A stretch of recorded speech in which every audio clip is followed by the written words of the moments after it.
மனப்பூர்வமா நமது இதயத்தை கடவுள்கிட்ட கொடுக்கணும்.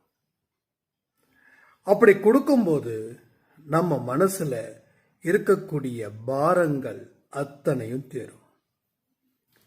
பாரங்கள் தீர்ந்துடுச்சுன்னா சோகங்கள், துன்பங்கள், துயரங்கள் எதுவுமே இருக்காது.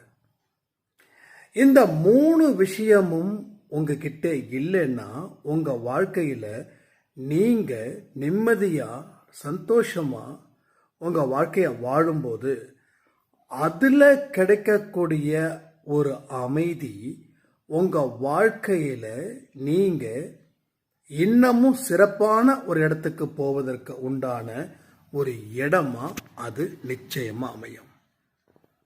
ஸோ கடவுள் இருக்கும்போது நாம பயப்படக்கூடாது. அவர் இருக்கும்போது நம்ம பயந்தோம் அப்படின்னா கடவுள் மேல நாம முழு அளவுல நம்பிக்கை வைக்கிறேன்னு அர்த்தம். ஸோ நீங்க எப்படி